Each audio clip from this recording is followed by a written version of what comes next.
I would like now to turn the floor to Ms. Victoria Villarruel, who is President of the Center for Legal Studies on Terrorism and its Victims. Ms. Villarruel, the floor is yours. Good afternoon. First of all, I would like to thank you for the opportunity to have this dialogue with you and be able to speak for the victims of terrorism in Argentina. Unfortunately, in my country, being a victim of terrorism implies a double hardship, not only for the suffering that results from having been the target of a terrorist attack, but also because of the indifference of the Argentine state regarding these crimes.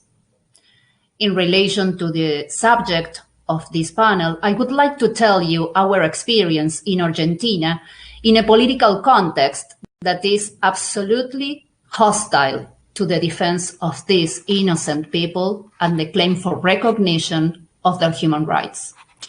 Our association was created 15 years ago in Argentina in order to achieve the recognition of the victims, human rights to truth, justice, and reparation for the terrorist attacks which occurred in my country in the 70s. In those years, more than 15 armed groups perpetrated thousands of terrorist attacks during both the democratic and the de facto government. The main terrorist organizations were Montoneros and the People's Revolutionary Army. Their victims, numbered by our association, were 17,380 persons directly assaulted, some of them murdered, some others kidnapped or injured. Many of them were foreigners who were killed in my country. None of these victims has been recognized by the Argentine state so far.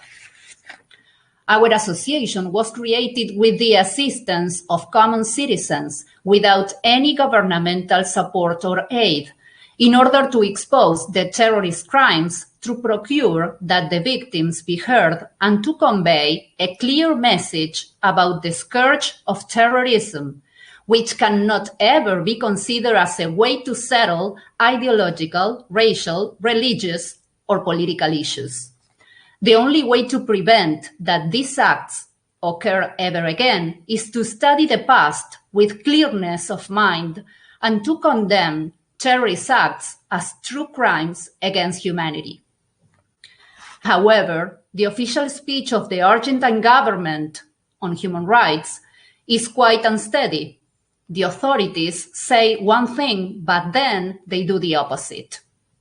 While everywhere in the world it has been said that my country is a leader in the defense of human rights, the truth is that thousands of victims aren't recognized in order to protect their attackers' lawlessness.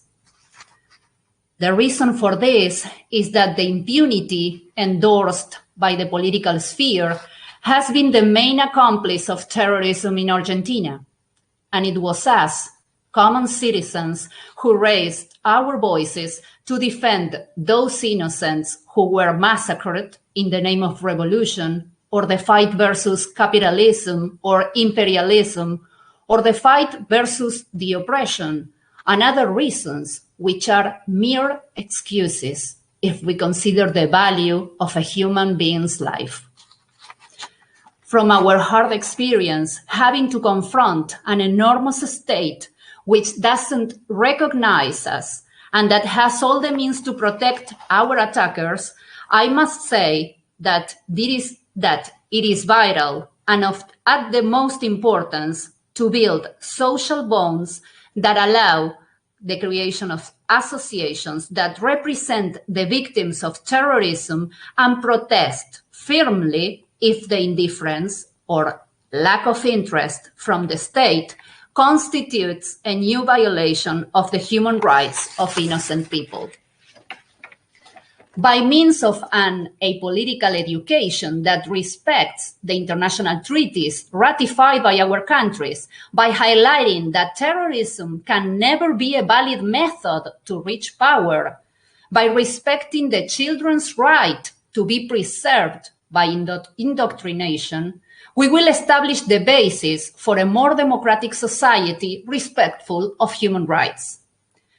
Due regard to others, to the institutions and the democracy must begin in early childhood. It isn't true that by hiding the crimes, they will not reoccur, or that by compensating terrorists, truth and justice will prevail. Allow me to tell you how in Argentina, the terrorists who suffered state repression were compensated while their innocent civilian victims were erased from the collective memory. Imagine if bin Laden's family were compensated instead of the 3,000 victims of the World Trade Center, the rejection it would cause. Well, this is the situation in Argentina.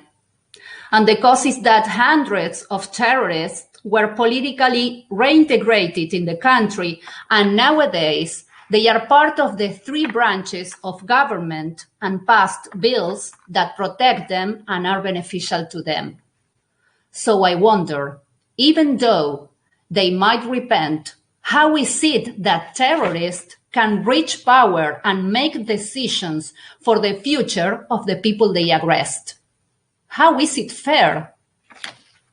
Therefore, I resort to your support, since many of us are waging an unequal battle, as David versus Goliath, in order to achieve the recognition of human rights for everyone and not just for a few. Thank you very much. Thank you very much, Ms. Villarruel, for bringing the voice of victims to the table this afternoon.